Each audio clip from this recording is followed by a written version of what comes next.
There are two sides to coming to terms with an idea that's uncomfortable, unpleasant, or frightening. One is the intellectual side, the facts, the logic, etc. The other is the emotional side. I'm making this video to address a few of the basic mathematical foundations for what I believe will be the greatest collapse in history. This video is a precursor, and in fact a prerequisite for my next video, which will be attempting to get the message across on a more emotional level. Alright, so let's start with the basics. Fact number one. The U.S. imports about 66% of its oil. And this is common knowledge. Fact number two, 70% of that oil is used for transportation. Also common knowledge. Fact number three, the U.S. dollar is not backed by anything physical. It's backed by debt originating from the issuance of bonds. Fact number four, the U.S. debt, currently over $14 trillion, but growing, cannot be paid back. And the rest of the world knows this. Fact number five, oil is currently only sold on the global market in U.S. dollars. And this is due to a set of agreements between the U.S. and OPEC. However, this doesn't just affect OPEC.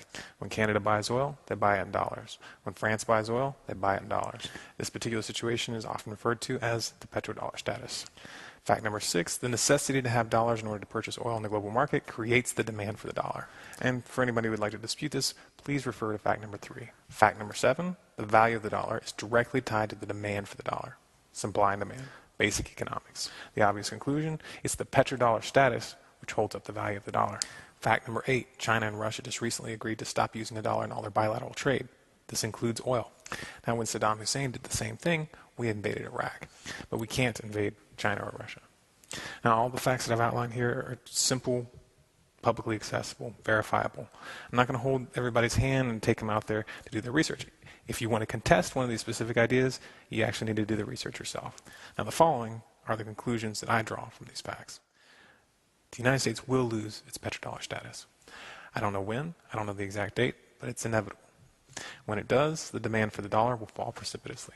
And as demand drops, the value of the dollar will evaporate. This means hyperinflation. And once hyperinflation is fully underway, other countries will begin refusing to accept dollars for products that they export. This will happen very quickly. Now remember, U.S. imports 66% of its oil. And that oil is not going to keep coming in if exporters no longer accept U.S. dollars. Sometimes when you cut a tree down, you can remove almost the entire trunk, and yet the tree will not fall. It'll rest supported by a single sliver of wood for a few moments, or even hours, almost as if defying gravity. Some might look at this precarious situation and reason that since the tree has survived every blow of the axe up to this point without falling, that it will remain standing indefinitely. But obviously, they would be wrong, because the point of no return has already been crossed. The U.S. economy is like this tree. It's been cut through to the core, and only one thin strand remains. That strand is holding back the inevitable, delaying the consequences that are guaranteed to follow. The average person probably hasn't quite grasped the fact that 98% of the trunk of our way of life has already been cut away. But they are beginning to notice that the tree is swaying and creaking like it never has before. And some are starting to prepare. The final strand holding up the U.S. economy is the petrodollar. As long as oil is only sold internationally in U.S. dollars, the demand for the dollar will persist. And it's that demand which enables the dollar to continue to seem to have value. And this is the only reason why we have not seen an immediate spiral into hyperinflation in spite of the trillions of dollars created out of thin air over the past several years. However, the days of the petrodollar are numbered. And when the petrodollar is gone, the consequences will be immediate and earth-shattering. The events that will follow have no precedent. There's never been a time in all recorded history when all the economic systems of the entire planet were bound to and dependent on one single, worthless fiat currency. The world has never seen an empire as powerful and pervasive as the United States.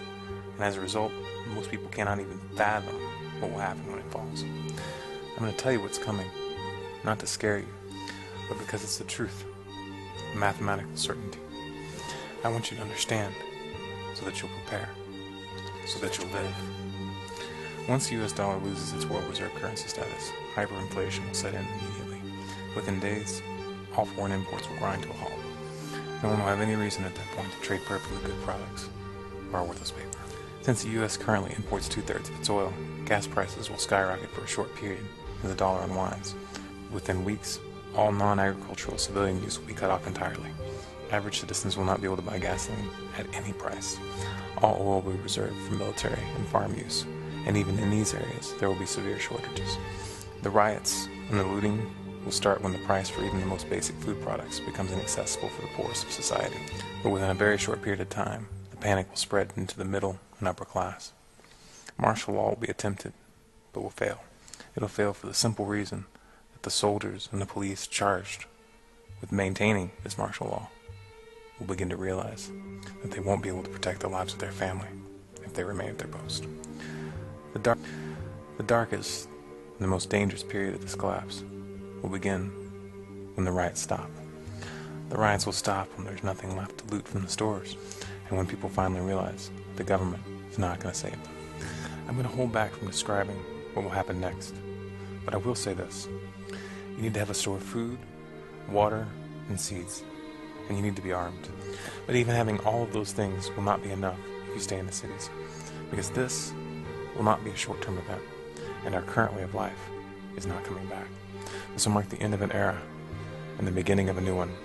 Only those who adapt to the new normal will live to describe this time to their grandchildren, and it is only they who will decide whether we enter into a new dark age or a new renaissance.